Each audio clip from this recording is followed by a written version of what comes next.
¿Cómo están? ¿Bendecidos? Vamos a escuchar a la hermana. ¿Alguien más está bendecido en esta mañana? Por la oportunidad que el Señor nos da de estar en su casa, de ver a nuestros hermanos. Es un motivo de dar gracias este domingo, este bello domingo y caluroso domingo. La lección, hermanos, que vamos a ver el día de hoy, si usted tiene su libro, es la lección número 28. Un llamado a ser diferentes. Antes de empezar, vamos a poner en manos del Señor esta lección para que sea Él el que nos ayude a llevar esta lección y que sea su Espíritu el que nos aplique esta palabra.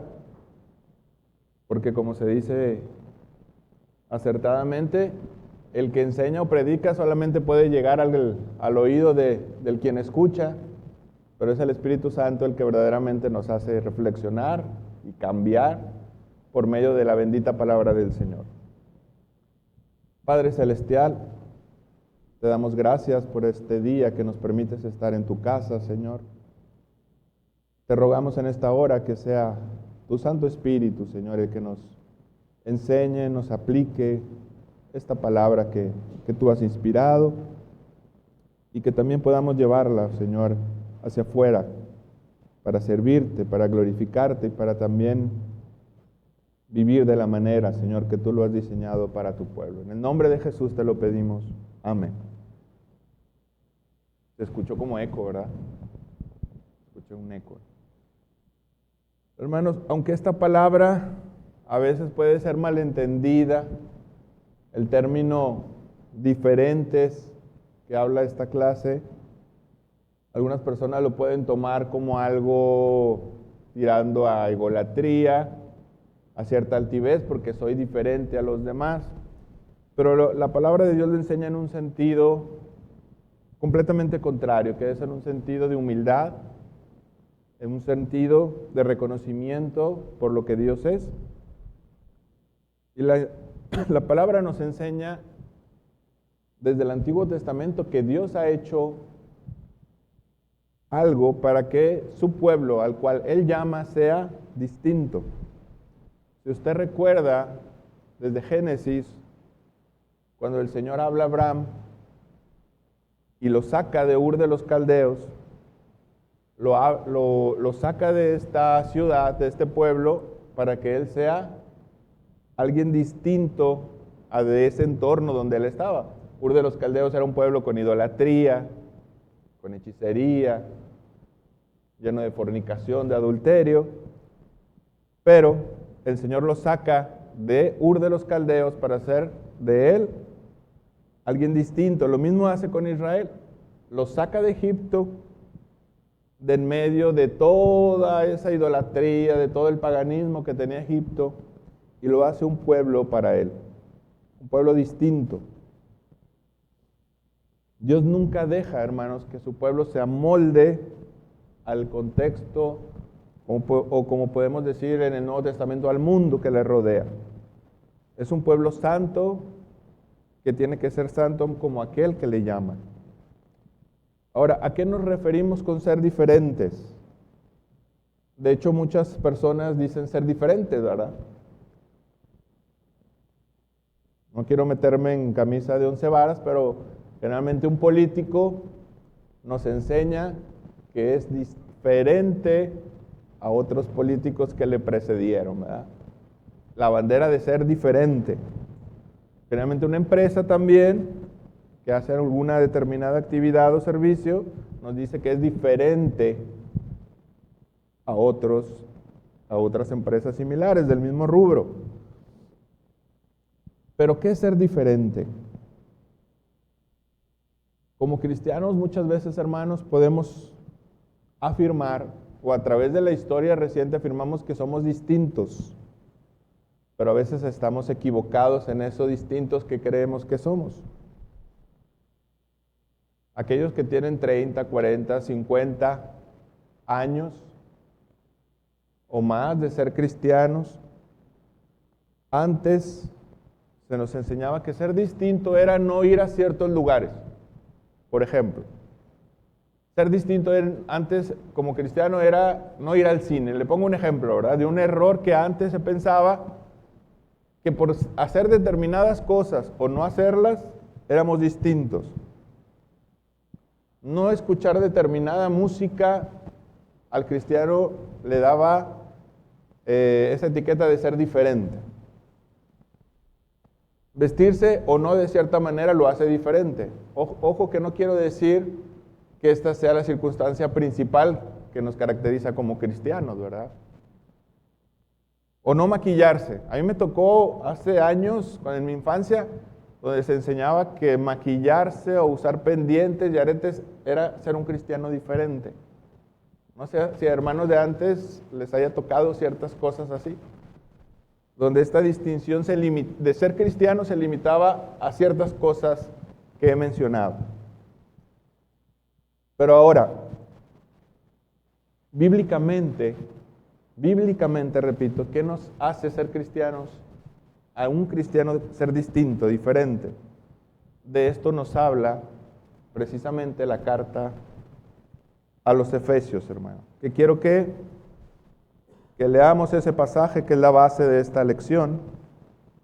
Efesios capítulo 4, verso 17 al 25. Si usted lo tiene, vamos a leerlo todos juntos. Efesios, la carta del apóstol Pablo a los Efesios, capítulo 4, verso 17 al 25.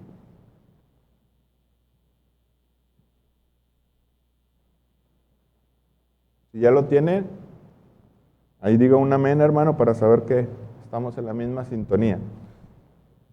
Dice la palabra del Señor: esto pues digo y requiero en el Señor,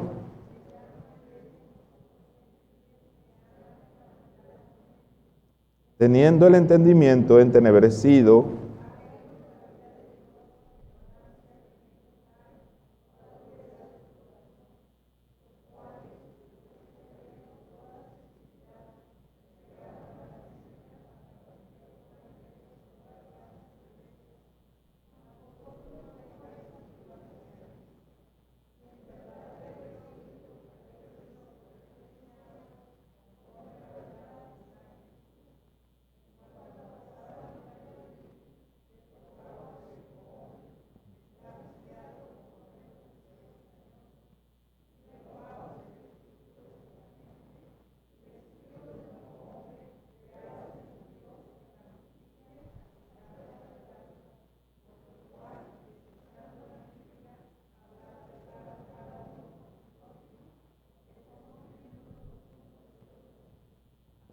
amén. Gracias, hermano. Entonces, retomando lo que estábamos diciendo, podemos ver que nosotros podemos hacer una distinción de que cristianos somos gente que hace o no hace ciertas cosas, pero si quitamos la escritura, podemos cada quien hacer nuestras reglas. No, pues yo creo que el cristiano no debe ir al teatro, dirá un hermano. El otro hermano diría, bueno, yo creo que el cristiano no debe ir a un concierto. Y ahí nos llenaríamos de reglas. Pero en esta mañana lo que veamos, hermano, lo que quisiera es que veamos qué nos enseña la Escritura respecto a ser distintos. Porque, repito, oímos tanto la palabra, un cristiano es distinto, pero un cristiano es distinto ¿en qué? Efesios es el ejemplo típico de lo que el apóstol Pablo habla, de que el pueblo de Dios es un pueblo distinto. Nosotros empezamos a leer, hermanos, en el capítulo 4. Pero cuando el capítulo 5, después el apóstol Pablo, como vamos a ver más adelante, ya usa cosas específicas, instrucciones específicas sobre qué es ser diferente. Pero la metodología del apóstol Pablo siempre fue establecer un fundamento. Usted lo puede ver en todas sus cartas. Y cuando él da una instrucción precisa, es porque él ya habló y dio un fundamento. Y en el capítulo 1 Antes de dar estas instrucciones en el 4, él empieza y dice que la iglesia es el plan o diseño de Dios. Usted y yo somos diferentes porque eso fue el diseño de Dios desde antes de la fundación del mundo. Usted puede darle una escaneadita con su vista a Efesios capítulo 1. Como presbiterianos, acentuamos la doctrina de la predestinación que está claramente enseñada en el capítulo 1 de esta carta. Entonces, hermanos, nosotros somos distintos para empezar porque Dios, en su propósito eterno, así lo destinó. Dios se propuso salvar un pueblo para su gloria por el solo afecto de su voluntad. El Evangelio no es un invento del ser humano, sino es el diseño de Dios. De hecho, como muchos comentaristas nos enseñan, nos dicen, el Evangelio es tan contrario a la mentalidad humana que jamás se le hubiera pensado a un hombre imaginar que Dios mismo se hiciera carne y muriera como un sustituto por usted y por mí. Observe todas las religiones paganas. Generalmente se basan ¿en qué? En sacrificios, en ofrendas, en holocaustos. Véanse me estoy hablando desde las cuestiones hasta prehispánicas aquí de nuestro país, ¿verdad? Pero ¿qué religión pensaba que el Dios soberano, el Dios todopoderoso sería como uno de los suyos y moriría por el pueblo? Eso es impensable, por eso solamente en el diseño y en la mente del Señor. Somos un pueblo distinto porque Dios así se lo propuso desde antes de la fundación del mundo. ¿Alguien podría leer Efesios 1, 3 al 4, por favor?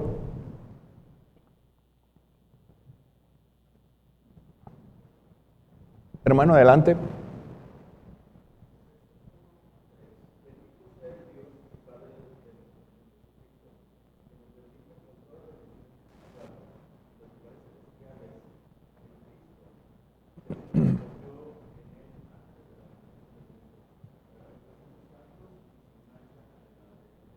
Así es. Gracias, hermano.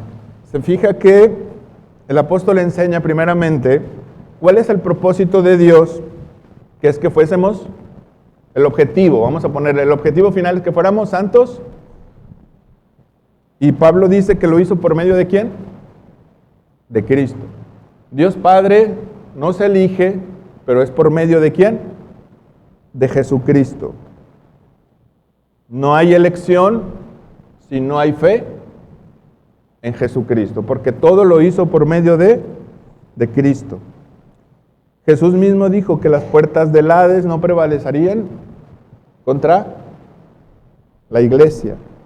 La iglesia triunfará no por sus méritos, no por sus fuerzas, sino porque Dios mismo se comprometió y entregó a su Hijo mismo para asegurar la victoria de su pueblo y principalmente la victoria de Dios que nos comparte por medio de Cristo.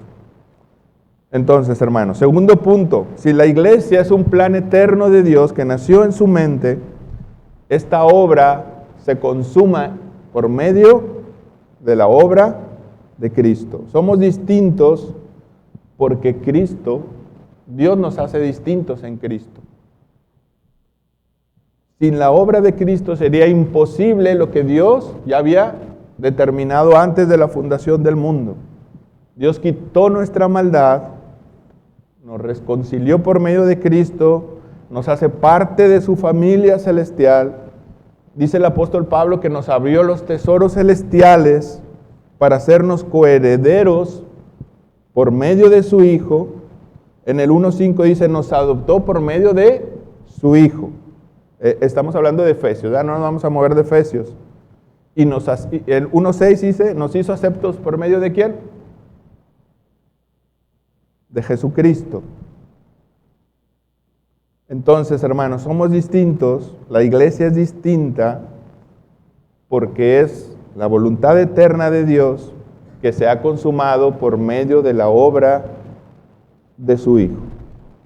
Es por medio de su sacrificio que nos ha transformado, nos ha cambiado, nos ha vivificado, como vimos en la predicación. Nosotros estábamos muertos en nuestros delitos y pecados. No por nuestro propio intento. Si quitáramos de la ecuación a Cristo, ¿usted cree que podríamos ser buenos delante de Dios? Vamos a suponer algo que tenemos habitual en nuestro trabajo, una conversación. Y él rechaza en sí la fe en Cristo, pero dice que él no es tan malo como nosotros pensamos. ¿Usted cree que él puede estar en pie delante de Dios? Por sus propias fuerzas, por sus intentos de ser mejor, de no ser tan malo. Quisiera escuchar opiniones, hermanos, ¿por qué no? ¿Por qué cree? Porque muchas veces nuestras conversaciones a veces nos hacen reflexionar sobre lo que creemos, ¿verdad? Y yo me he topado que muchas veces nuestras conversaciones en la iglesia es que, mira, yo primera y le saco una cita, pero cuando tengo una conversación con alguien que no conoce el Evangelio me hace reflexionar y replantearme lo que yo creo y entender un poco mejor lo que yo creo, ¿verdad? O lo que creemos como cristianos. ¿Qué respondería usted, hermano? No le voy a decir está bien, está mejor, ¿cree que le voy a decir está bien, está mal eso? Eso no es así, ¿verdad? Solo quiero escuchar la opinión, hermanos, porque una persona que rechaza el Evangelio, pero afirma que él no hace cosas tan malas, que intenta hacer cosas buenas, él podría estar delante de Dios, ser aceptado por Dios. ¿Por qué? ¿Por qué cree usted? A ver, hermana.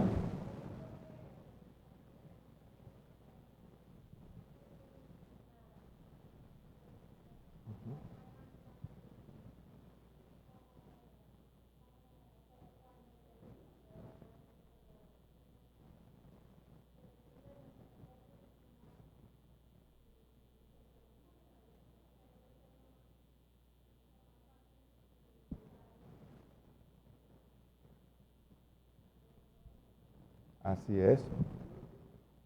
Ricardo.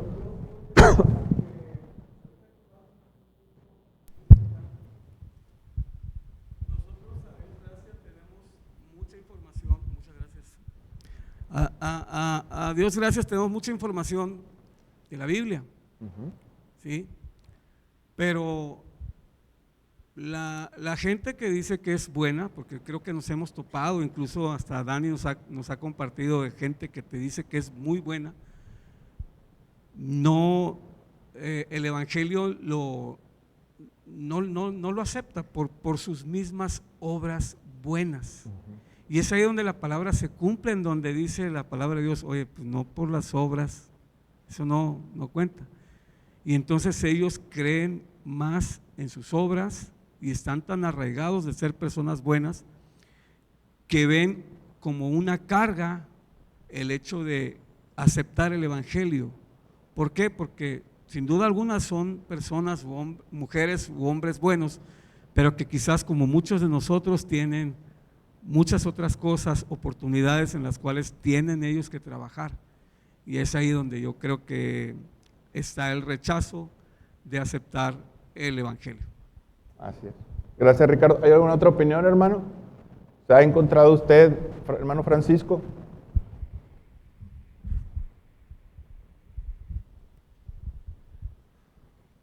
Pienso yo que ahí entra la diferencia entre una persona que ha conocido a Jesucristo y tiene esa conciencia del pecado, tiene esa, digamos, esa tarea, incluso hasta esa obligación de reconocer el pecado y arrepentirse y pedir perdón. Y las personas cuando no conocen a Cristo no tienen esa conciencia de pecado, piensan que todo lo que están haciendo está bien. Y resulta que mismo Jesucristo decía que quien mira a una mujer codiciándola ya pecó, entre otras cosas, ¿verdad?, que hay, pero creo yo que es esa conciencia entre saber que estamos ofendiendo a Dios, haciendo las cosas que le desagradan, sin saber, ¿verdad? Así es. Gracias, hermano Francisco. De hecho, el hermano tocó un punto clave, que es el siguiente punto, ¿verdad? No voy a adelantar, pero es el Espíritu Santo quien nos convence de nuestro estado y nuestra necesidad. Lutero decía algo, si no recuerdo mal, Lutero decía, no se salva quien cree estar en pecado, sino el que verdaderamente sabe que ha ofendido al Señor. Y eso solamente lo hace el Espíritu Santo, el que nos da esa conciencia. Una cosa es decirle a una persona, oye, ¿sabes qué? Estás pecando delante de Dios. Pero cuando nos sabemos pecadores, que le hemos ofendido al Señor, esa acción solamente la puede hacer el Espíritu Santo de Dios, convencernos de pecado, lo que la Escritura habla de convencernos.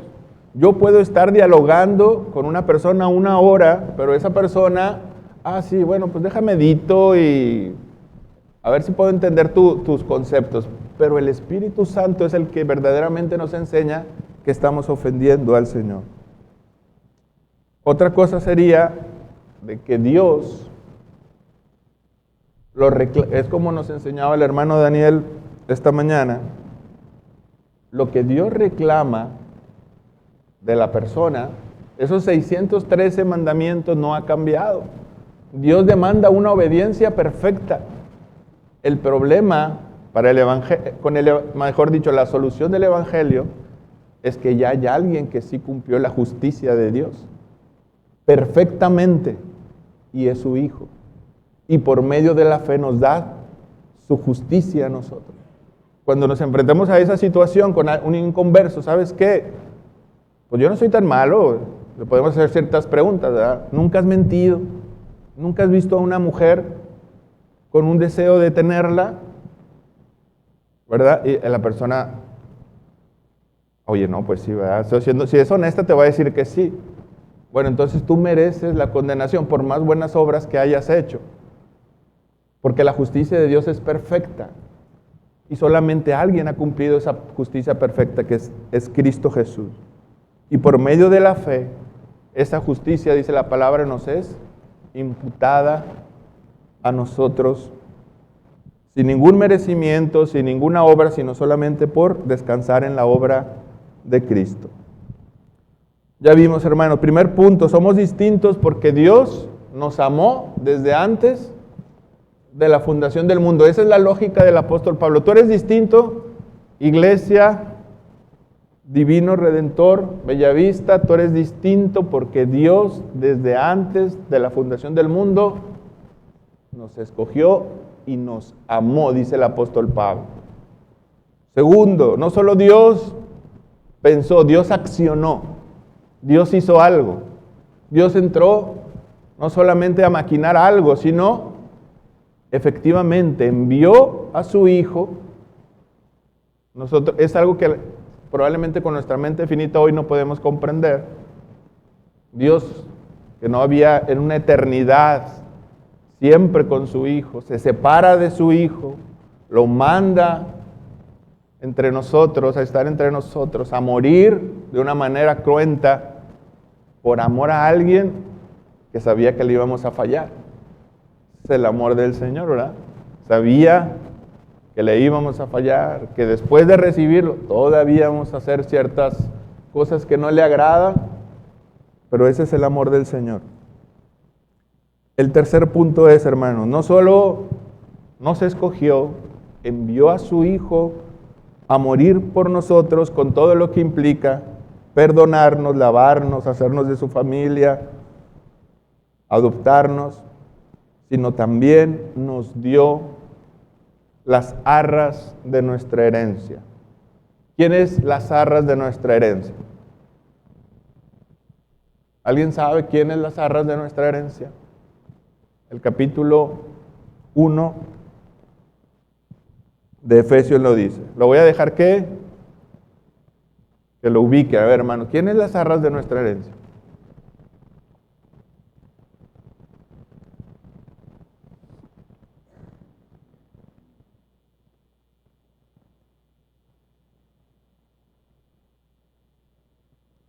Le voy a dar un tip. Está después del 12 y antes del 15.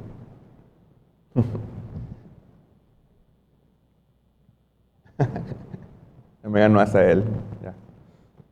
Es el Espíritu Santo, hermano. Esto es lo que nos decía nuestro hermano Francisco. El Espíritu Santo viene y hace una función que el mundo no conoce, que es convencernos de pecado. No se salva el que sabe que es pecador, sino el que se siente pecador. ¿Por qué no acude a Cristo el inconverso? Si sabe que es un pecador, ¿no? Si lo sabe, usted entabla una conversación y el pecador se sabe pecador. No, sí, la verdad, soy un pecador. Y hasta te lo dice con maldiciones, ¿verdad? No, sí soy tal por cual, pero pues... ¿Y por qué no acude al perdón? Porque no tiene al Espíritu Santo. No ha creído en Cristo y por lo tanto no tiene al Espíritu Santo. Él es el que nos convence de justicia y de juicio.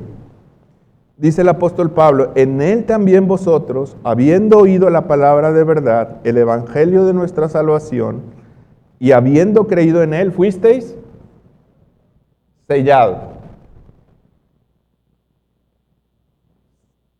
Cuando alguien que ha leído el Antiguo Testamento escucha la palabra sellado, ¿qué se le viene en mente, hermano? Entendamos que cuando esto se escribió, los judíos que estaban en vida relacionaban eso no al Nuevo Testamento, que apenas se estaba escribiendo, sino lo relacionaban con el Antiguo Testamento. ¿Qué pensarías de un sello, un judío?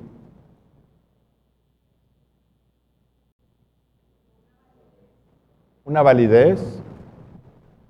Cuando un rey, ¿se acuerdan ese edicto que había levantado? ¿Quién era?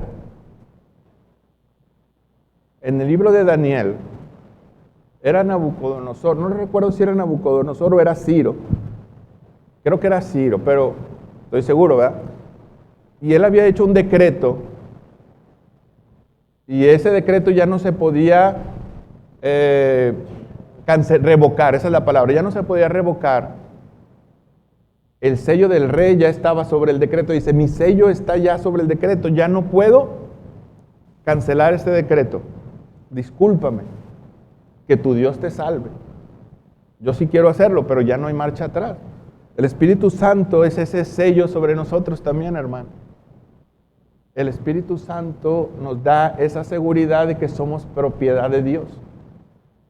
Y nos da esa seguridad por medio de esa convicción, de ese amor a Dios, de ese gozo por tener a Cristo. Vamos a verlo. Vamos a entender que el cristianismo, hermanos, no es un esfuerzo por mejorar nuestra moralidad, sino es el poder de Dios actuando en la vida del creyente. A veces creemos que el cristianismo es un intento aislado de agradar más a Dios con mis fuerzas. Pero el cristianismo, el apóstol Pablo no nos enseña eso. El cristianismo, dice el apóstol Pablo, es el Espíritu Santo, el Espíritu de Cristo morando en nosotros, llevándonos a agradar a Dios. El Espíritu Santo es Dios mismo capacitándonos para vivir la vida que Dios le agrada. ¿Lo ha reflexionado eso, hermano? Si usted es creyente, Dios está dentro de usted, llevándolo a actuar de la manera en la que Dios quiere que le agrade. Dios le va acompañando en su transitar. Dice Jesús, no los dejaré huérfanos, les enviaré un consolador para que los acompañe. ¿Sí me está siguiendo, hermano? Usted no está solo en su dificultad, en sus cargas, en sus luchas. Aún en esas luchas con el pecado usted no está solo. Probablemente hemos entristecido a veces al Espíritu Santo, pero el Espíritu Santo está ahí. No es como muchos creen, ¿verdad?, de que la salvación se pierde, el Espíritu Santo se va, luego vuelve a regresar. Esto no es así. El Espíritu Santo se entristece, pero aún así mora en la vida del creyente por la fidelidad de Dios. Es la fidelidad de Dios la que el Espíritu Santo está en nosotros. Dice el apóstol Pablo, el Espíritu Santo nos revela el amor de Dios. De hecho, esa es una de sus funciones principales. Dice la palabra, dice, por lo cual, dice el apóstol, doblo mis rodillas ante Dios para que el amor de Dios, para que ustedes puedan entender, dice, la anchura, la profundidad, la altura del amor de Dios. Y esto lo hace, dice el apóstol, por medio del Espíritu Santo. Hermanos, sin el Espíritu Santo no podemos amar a Dios. En otro pasaje, creo que es en Hechos, dice, y el que no tiene el Espíritu de Dios, no es de Cristo. No podemos. ¿Cómo poder amar a Cristo sin el Espíritu Santo? ¿Quién nos hace amar a Cristo? El Espíritu Santo. Pero recordemos ese pasaje de Juan que dice, el Espíritu Santo no viene a glorificarse a sí mismo, sino a glorificar ¿a quién? Al Hijo. El Espíritu Santo se complace en que el Hijo sea glorificado, ¿verdad? Una de las características del movimiento carismático es, tal vez, bien intencionada, pero la adoración al Espíritu Santo, que en cierta manera es válida, pero si nos olvidamos que la función del Espíritu Santo es glorificar al Hijo. Y en eso el Espíritu Santo se goza. Por el contrario, cuando el Espíritu Santo es entristecido, cuando nos olvidamos de alabar y glorificar a Jesucristo. El Espíritu Santo, hermanos, es un adelanto de la gloria que el creyente recibirá. También ese es el concepto de arras. Es como los que se entregan en las bodas, ¿verdad? Es como un adelanto. La idea en el griego pareciera que es como un tipo de adelanto. O sea, el Espíritu Santo nos da un adelanto hoy de la gloria, del gozo, del amor que tendremos en la eternidad. Eso es lo que el Espíritu Santo hace en nosotros. ¿Usted hoy siente gozo? ¿Hoy siente amor a Cristo? Eso lo va a experimentar de una forma exponencial cuando estemos delante de la presencia del Señor en aquel día. Pero el Espíritu Santo nos quiere convencer de que eso no va a pasar hasta ese momento. Hay un adelantito que te voy a dar de gozo hoy, de amor, de esperanza. Eso lo hace el bendito Espíritu Santo. Y a veces nos olvidamos de eso, hermanos, que es el bendito Espíritu Santo el que hace esta obra en nosotros para amar más a Cristo. ¿Para qué hemos aprendido cuál es la obra del Espíritu? ¿Qué hace en el creyente, hermanos? Nos ayuda a obedecer al Señor, nos capacita para una vida agradable y nos revela el amor de Dios en Cristo. Una pregunta, yo creo que va a ser afirmativa, pero en algún momento de su vida cristiana, en algún momento de oración tal vez, ¿ha tenido esa experiencia de meditar el amor de Dios en lo que Cristo hizo por usted? Hayan venido las lágrimas y hay un gozo inexplicable que llega a su vida. ¿Quién lo ha experimentado, hermanos? Eso lo hace el Espíritu Santo. El bendito Espíritu Santo nos ayuda a conocer, por eso dice el apóstol Pablo, quiero que conozcan la profundidad, la altura, la anchura del amor de Dios que les ha dado en Cristo Jesús. Si entristecemos al Espíritu Santo, hermano, ¿por qué llega la depresión, a veces la ansiedad a nuestra vida? Ha llegado a la mía también a veces, porque hemos descuidado la relación también con el Espíritu Santo, por medio de esa adoración a Cristo. Y a veces no estamos hablando de venir o no al culto, sino de nuestra devocional, ¿verdad? Nuestra vida cristiana en intimidad en nuestros hogares. Ahora, si ya sabemos que somos distintos porque tenemos al bendito Espíritu Santo dentro de nosotros, probablemente esto es hasta impensable, hermanos, para una religión pagana. Imagínense que el Dios Todopoderoso resida dentro de nosotros. Dice el apóstol Pablo, nosotros somos como el barro que está lleno de riquezas por dentro, ¿verdad? Que no sabemos ni cómo, pero el Espíritu Santo ahí está. ¿Alguien recuerda la parábola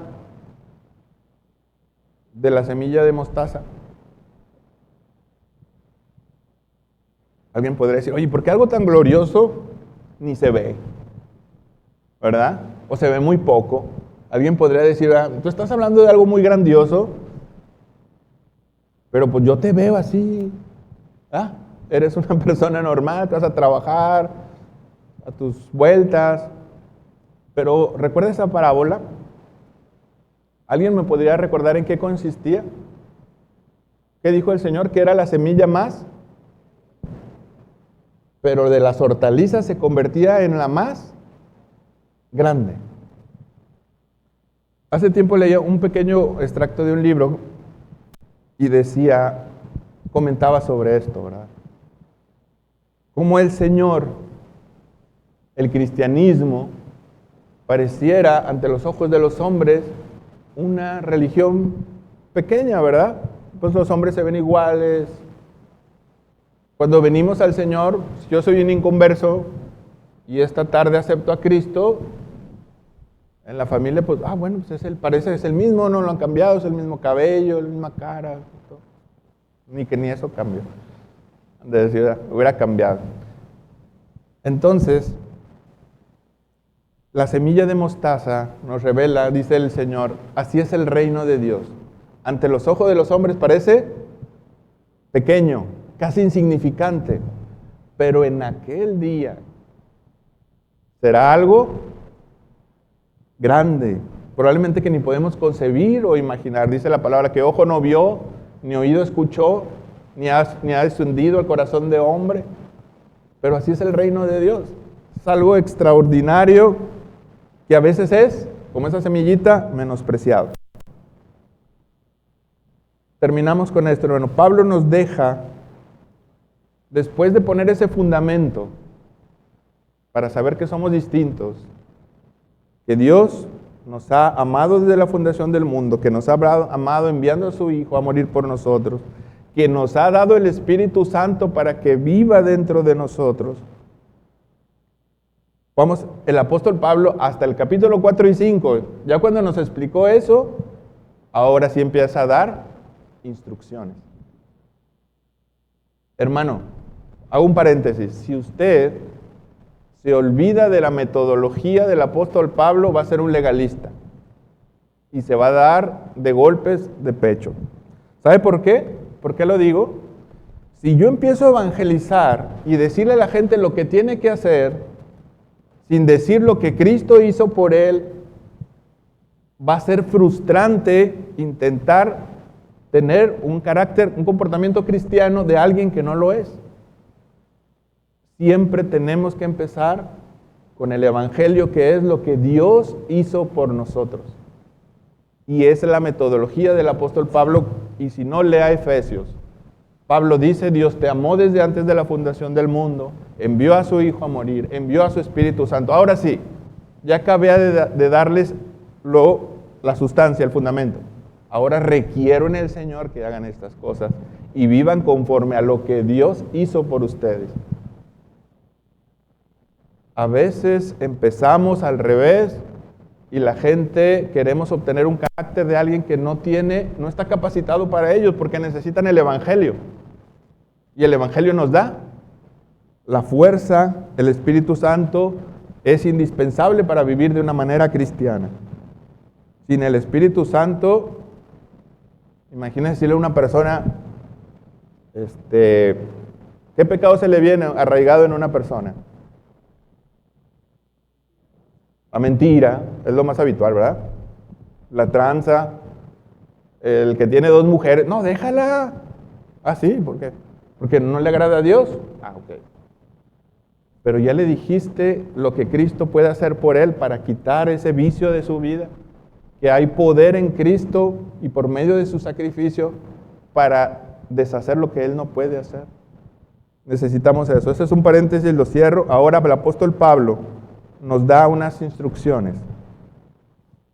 En el capítulo 4, hermanos, por favor, vamos al capítulo 4, pero al comienzo.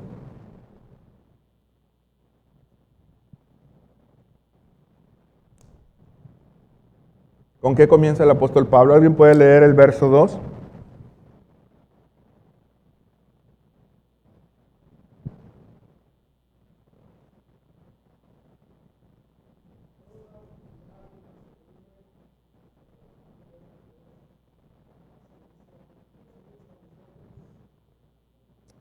Amén. Gracias, hermano.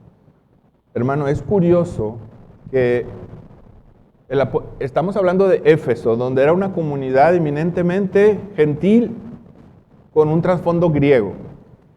El pecado de la homosexualidad y de la idolatría era algo por demás habitual en la comunidad de Éfeso.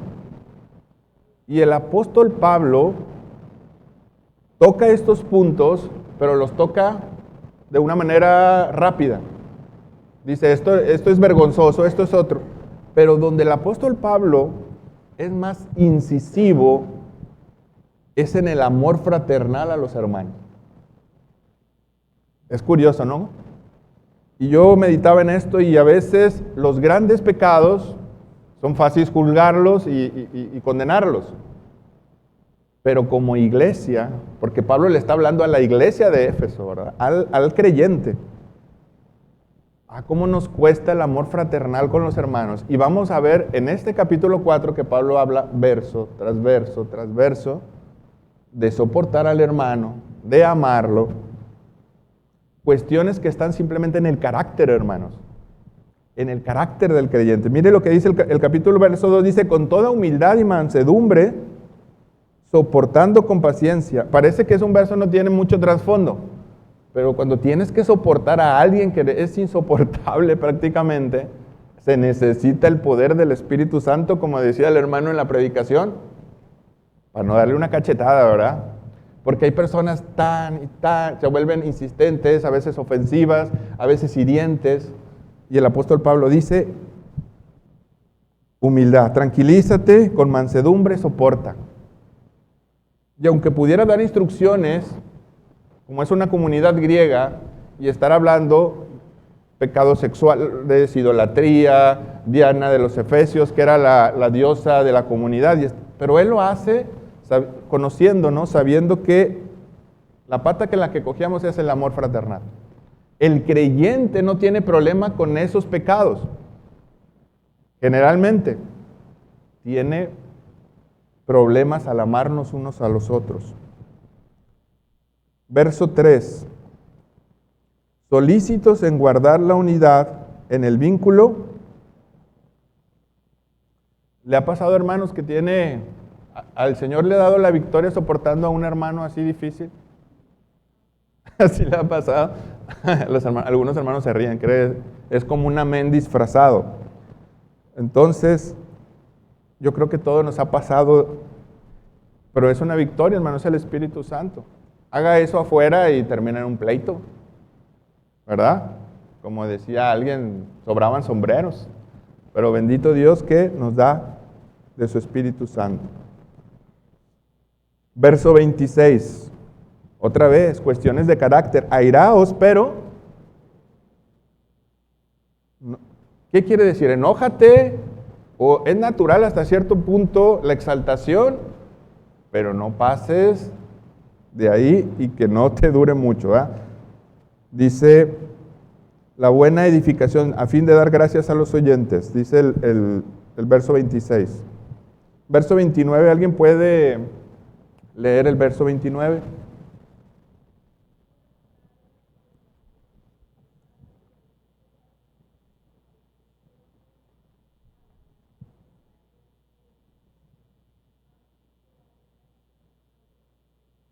Fíjese, hermano, aquí no está hablando de maldición o de ser grosero, sino lo que el apóstol está hablando es las palabras que pueden ser a veces de más, que pueden hacer hasta hirientes, que pueden lastimar. Ninguna palabra salga de nuestra boca sino la que sea para edificar. La edificación es como una construcción, y a veces nuestra lengua es como un huracán, ¿verdad? Que termina destruyendo ahí cuanto se le atraviesa, ¿no? Si el Señor nos salvó siendo unos chismosos, ¿qué otra cosa hace esta lengua tremenda? ¿Cómo puede ofender? Con el chisme, lastimando, calumniando. Como escucho gente que no le consta, tengo un compañero de trabajo, no le consta, o sea, le llega un chisme, pero automáticamente cuando él lo transmite ya no es un quizá. Oye, ¿sabías que hizo esto? Ya es un hecho. Y hay personas así, o sea, llegó siendo una según y salió siendo una confirmación de que sí era lo que decía. La palabra del Señor nos dice, al contrario, que salga lo de para edificación. Hermano, ¿cuánta persona en el día de hoy con ansiedad, con depresión, sienten que no vale nada? A veces hasta creyentes que no vale nada, que son insignificantes, que son unos buenos para nada. El apóstol Pablo nos está diciendo, tienes el poder en tu boca para edificarlo. Oye, hermano, no sirvo para nada. ¿Qué le diríamos, hermano? No, pues así, pues, ¿verdad? No te lo quería decir, pero sí. ¿Qué le diría, hermano? ¿Cómo edificaría? Porque a veces hasta le decimos amén cuando no debemos decir amén, ¿verdad? No, sí, amén. Sí lo eres, sí. ¿Cómo podríamos edificar? Esto es habitual, o sea, en el día de hoy la gente está desanimada, muchos están deprimidos. Usted no me va a creer, pero he platicado con gente y hasta dentro de las iglesias la gente tiene pensamientos suicidas, algunos jóvenes. Tenemos que estar preparados para ser de edificación. Recordar que son amados en Cristo. El apóstol Pablo ya nos dijo que éramos amados en los pasajes anteriores. Oye, tú no eres un objeto de la casualidad. Dios pensó en ti desde antes de la fundación del mundo. En el capítulo 3 te dice Pablo, el Señor Jesús ya te llenó de dones. Eres valioso. Estás capacitado para hacer algo. Cristo murió por ti. Dios te amó desde la fundación del mundo. Que no venga Satanás a decirte que eres un donadie, insignificante, un torpe. Eres alguien valioso. ¿Pero por qué, hermanos? No con psicología, no con lo que Dios ha hecho en Cristo, nos ha hecho valiosos. Termino con el verso 30. Si alguien me ayuda a leer el verso 30 del capítulo 4.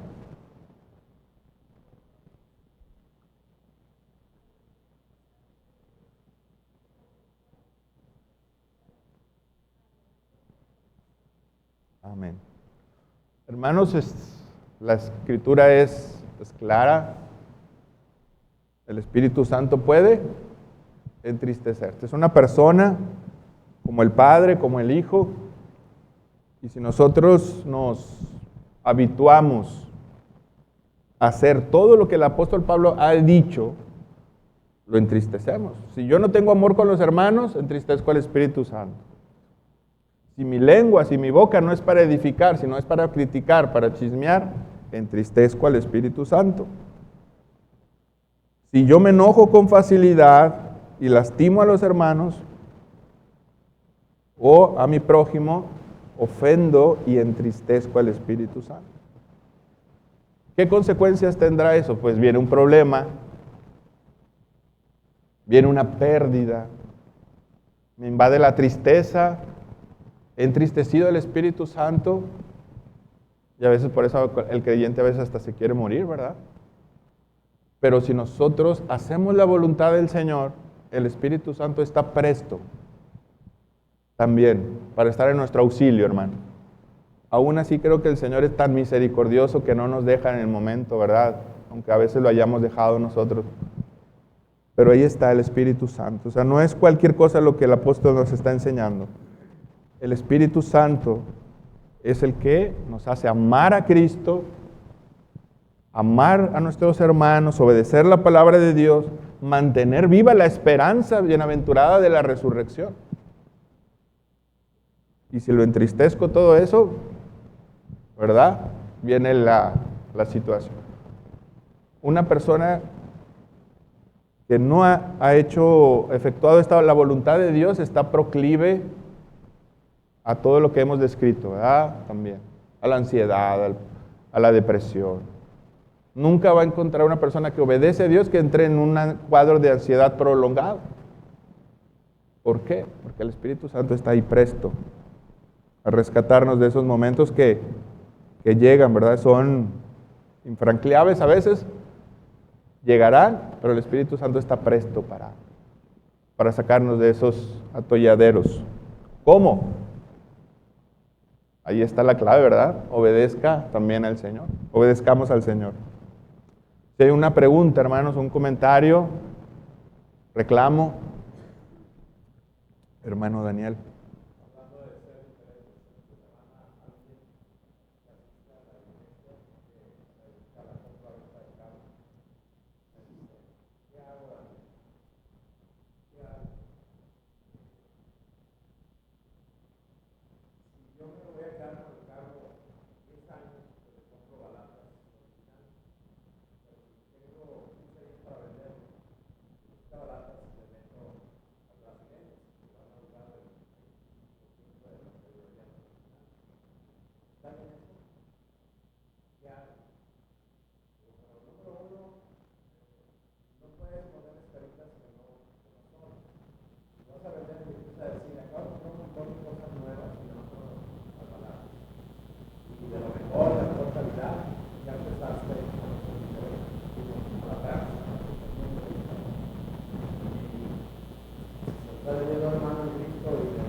Pero en esto.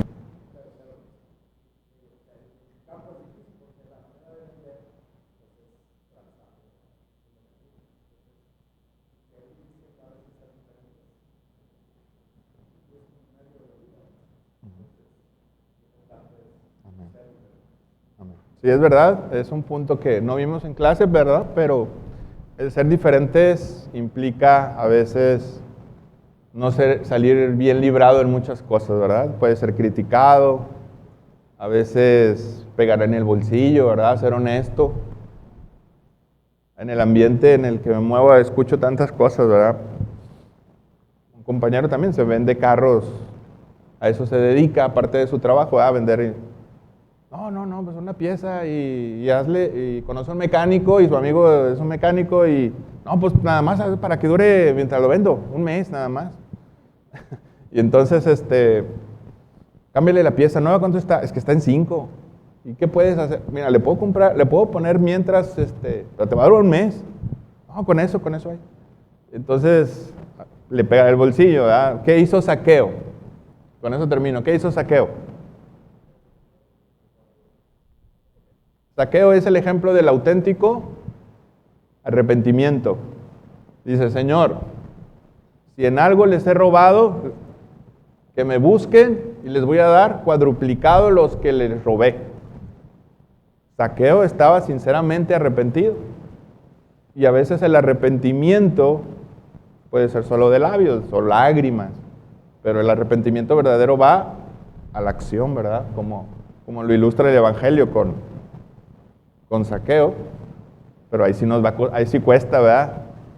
No, pues que yo pensé que arrepentirme era orar nada más y decirle al Señor.